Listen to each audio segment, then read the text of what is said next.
नमस्कार गावाल्यानो. काय म्हणतात? आनंदात आसात मा? रवाकच व्हाय आता. दसरो सण येलो असा ना, आणि म्हणतात ता दसरो सण मोठा आणि नाही आनंदाक तोटो. तर आज बघूया आपल्या कोकणात दसरो कसो करतात आणि दसरो म्हणजे काय. तर दसऱ्याचे ना खूप संदर्भ असत. म्हणजे पांडव काळात असत, पौराणिक काळात असत, महाभारतात असत, अगदी आधुनिक काळात पण असत. असं म्हणतात की ह्या दिवशी रामाने रावणाचा वध केलो, म्हणून ही विजयादशमी. आपल्याकडे कोकणात नाही पण देशात खूप ठिकाणी ह्या दिवशी ना रावण दहन होतं. आणि ह्याच दिवशी ना पांडवांनी आपली शमीच्या झाडात लपवलेली शस्त्रा बाहेर काढली, म्हणून आज शस्त्रपूजन करूची पण पद्धत पडली आहे. तर आज ना कोकणात ना आपल्याकडे सगळ्या प्रकारची शस्त्रा काढतात, ती धुतात आणि त्याची पूजा करतात. आता पोरांका विचारला काय रे ही शस्त्रपूजा कशा करतात, तर काय सांगतले माहिती? आमच्या आजे पंजे करतात म्हणून आम्ही करतो. पण तसं सांगून जमाचं नाही, त्यामागचं कारण पण तुम्ही समजून घेऊ आहे. दसरो म्हणजे 3.5 मुहूर्तापैकी एक शुभ मुहूर्त. ह्या मुहूर्तावर ना कुठल्याही शुभ कार्याची सुरुवात करतात. ह्याच दिवशी पाठीवर सरस्वती काढून विद्येची पूजा करतात. जुन्या काळात ह्याच दिवशी शिक्षण घेऊची सुरुवात करायची. ह्याच नवरात्रीक शारदीय नवरात्र असे म्हणतात. कारण काय तर ही नवरात्र शरद ऋतूच्या प्रारंभी येते. आपल्या संस्कृतीत ना झाडाची पूजा होता, शस्त्रांची पूजा होता, मातीची पूजा होता. आपली संस्कृती ना सगळ्या संस्कृती एक विलक्षण संस्कृती असा. आपल्या ह्या विलक्षण संस्कृतीतच ना आपट्याच्या पानांका सोन्याच्या बाराचो मान असा. कारण ना ह्या आपट्याच्या पानाचे उपयोग आणि परिणाम सोन्यासारखे असत. ह्या विलक्षण संस्कृतीतच ना आपट्याच्या पानांका सुवर्णाचो मान दिलेलो असा आणि ह्यांका सुवर्णपत्र म्हणतात. कारण ह्या आपट्याच्या पानाचे ना गुण आणि परिणाम सुवर्णासारखे असत. तर डिस्क्रिप्शन मध्ये ह्या आपट्यांच्या पानाचे गुण टाकलेले असत, ते नक्की वाचा. आपल्याकडे ना एक एक झाड ना सणाक जोडूची पद्धत असा. त्याचे त्या ऋतूत होणारे शरीरावरचे परिणाम ह्याचा विचार करून त्या झाड प्रत्येक सणात जोडलेला असा. आपले पूर्वज येडे नाही होते, खूप ज्ञानी होते. त्यांनी खूप विचार करून हे झाड सणाक जोडलेले असत. आपण फक्त ना त्याची माहिती करून घेऊया आणि त्याचा उपयोग करू. तर या अश्विन महिन्यात ना आता बऱ्याच जणांना हे अश्विन महिना माहीत नसतं, आपण इंग्रजीवाले ना. तर ह्या अश्विन महिन्यात शुद्ध प्रतिपदा ते नवमी म्हणजे नवरात्र, ह्या नवरात्रीत घट बसवतात. आणि ह्या नवरात्रीत काही लोक उपवास करतात, काही लोक उपासना करतात, चप्पल न घालता देवीची आराधना करतात. खूप वेगवेगळ्या प्रकारे नवरात्र साजरी केली जातात आपल्या कोकणात. तर ह्या नवरात्रीबद्दल एक कथा असा. खूप आधी ना पृथ्वीवर महिषासूर नावाचं एक राक्षस माजलो होतो. तसे राक्षस आता पण माजले दो, पण काय असं आता कुठली देवी येऊची नाही अवतार धारण करून त्याचा नाश करू. तर आपणाकच सगळ्यात त्या वाईट शक्तींचं, ह्या वाईट जे राक्षस माजले त्यांचा नाश आपणाकच करू. तर ह्या महिषासूर नावाच्या राक्षसाचा नाश करण्यासाठी शक्ती देवीने अवतार धारण केलं आणि 9 दिवस त्याच्याबरोबर युद्ध करून 9व्या दिवशी त्याला मारलो. म्हणून हे 9 दिवस नवरात्र म्हणून साजरं केले जातात. तर आता ना हे सुधारलेले लोक म्हणतात कसली पूजा करतात, काय करतात, ह्या त्यांचा पण बरोबर आहे. काळाबरोबर चलाकच व्हाय, पण जे जुनी संस्कृती रीती असत ते पण करूकच होईल. पण त्याच्याबरोबर जर तुमका बदलाच असा ना तर नारीकडे बघूचं तुमचं दृष्टिकोन बदला, तिका सन्मान द्या, तिचा आदर करा. तिच्यावर जे अत्याचार चाललेले असतात ना ते थांबवण्याचा प्रयत्न करा. तिचा सन्मान केला तरच ती देवी तुमका पावतली. हे 9 दिवस असतात ना ते बायका आपली हौसमौस करतात.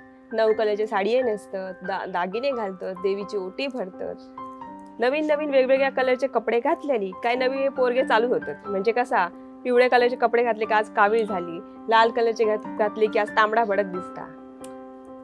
9 दिवस हे काय ते हौस मौस करतली. त्याच्या पण हे नाव ठेवतात. घालू दे ना, तेच काय ते त्यांची मजा आणि तीच काय ती हौस त्यांची. आणि ही पोरा बघा फुगडे घालू त्यांना लाज दिसतली, भजनांका जाऊ लाज दिसतली, पण गरब्याक म्हणशात तर सगळ्यांच्या तयार असतात. ह्याच नवरात्रीत ना एक दिवस असो असताना त्या दिवशी सरस्वती पूजन होता. आणि ह्यो दिवस आमच्या शाळेतल्या पोरांसाठी ना खूप महत्वाचा असता. म्हणजे रोज अभ्यास करणाऱ्या शाळेत ना आज अभ्यासाक सुट्टी असता आणि मजा मस्तीक वाव असता. मग ह्या दिवशी सगळी शाळेत जमतात, फुगडे घालतात, गाणी म्हणतात, डान्स करतात, खूप मजा येते ह्या दिवशी. म्हणजे एक वेगळा वातावरण निर्मिती असता, एक वेगळा आनंद असता, एक उत्साह असता. ह्या एका दिवसाची वाट ना सगळी पोरा वर्षभर बघत असतात. असे हे 9 दिवस संपले की शेवटी 9व्या दिवशी किंवा 10 दिवशी येतात तो दसरो. दसऱ्याच्या दिवशी ना कोकणात आपल्या घरातली सगळी हत्यारा म्हणजे आडाळो, कोयतो, कोयती सगळी हत्यारा म्हणजे तुमची अभ्यासाची पण म्हणा वही पुस्तका सगळा व्यवस्थित धुवून पुसून ना त्याला चटईवर पूजेक लावतात. त्याच्यावर फुला घालतात, त्याच्यावर एक काकडीचं तुकडं ठेवून त्याला खरगा म्हणतात. ह्या सगळा करून दिवसभर त्याची पूजा करतात. हेकाच आमच्या कोकणात शस्त्रपूजा असा म्हणतात. बरं, ह्याच दिवशी ना गोडाधोडाचा करून त्या शस्त्रपूजेच्या इकडे ते उपार दाखवलं जाता, नैवेद्य केलं जाता. संध्याकाळी ना एक मोठं सोहळं असता. म्हणजे संध्याकाळी सगळी जी आपली देवाची तरंगा असतात, म्हणजे कोणाच्या देवळात 3 तरंगा असतात, कोणाच्या 4 असतात, तर ह्या तरंगांका ना साडे नेसवले जातात, हार घालून सजवली जातात आणि चव्हाट्यावर आणली जातात. ह्या लग्नांका ना शिवलग्न म्हणतात. सगळं गाव ना आपल्या देवाची लग्न कौतुकान बघत असता. ढोल वाजतं, ढोलाच्या नादातच ह्या लग्न पार पडतात. लग्न झाली की आपट्याच्या पानाच्या झाडाभोवती ही तरंगा फेर धरतात. तरंगाने फेर धरून झालो की लोक सोना लुटतात आणि कुवाळं फोडतात. लग्नात जमलेल्या प्रत्येक बाईच्या डोक्यात ना रुजवान असता. या रुजवांना प्रत्येक बाईने आपल्या घरात अगदी एका वेगळ्या पद्धतीने रुजवून आणलेला असता. ह्या रुजवान वेगळोच मान असता. त्या रुजवान प्रत्येकाच्या डोकीत व्हायाच, मग सोना लुटतात. असं म्हणतात की बायका सोन्याक हावरे असतात. पण ह्या दिवशी ना बायका ह्या सोना आपल्याकडचा सोना दुसऱ्यांका वाटतात. पुनरुत्पादनाचे, निर्मितीचे आणि अनंत अस्तित्वाचे प्रतीक असलेला हा कोळो कापलो जाता. लग्न झाली की ही तरंगकाठी आणि पालखी प्रत्येक मानकऱ्याच्या घरी पाहुणचाराक जाता. हेकाच कोकणात पावणेर असं म्हणतात. आपल्याकडे ना सगळ्यांका एकत्र आणण्याच्या हेतून असे टप्प्याटप्प्यावर वेगवेगळे सण साजरे केले जातात. भले काही ठिकाणी ती साजरी करण्याची पद्धत वेगळी असतात, त्याची नावं वेगळी असतात, पण त्याच्या मागचा हेतू मात्र एकच असता. विस्कटलेली घडी साधण्यासाठी आणि लोकांनी एकत्र येण्यासाठीची गरज म्हणून तरी ह्या नवीन युगात हे सण साजरे करू होय. हे सण साजरे करताना आपल्यात एक नवीन ऊर्जा येता. आपण नवीन काहीतरी करण्याची आपल्यात एक उमेद जागी होता. म्हणून तर हे सण आपणाला एक नवीन आनंद आणि उत्साह देऊन जातात. ह्या सगळ्या ज्याने बनवल्या ना त्याच्या दूरदृष्टीची आणि समाजदृष्टीची ना तारीफच करू होईल. हे सण ना निव्वळ माणसांकरता नाहीत, तर इथल्या चराचरा करता असत असो एक शाश्वत संदेश ह्या सणांमधून एक दिलो जाता. दसऱ्यातच सीमोल्लंघन ही पण एक संकल्पना असा.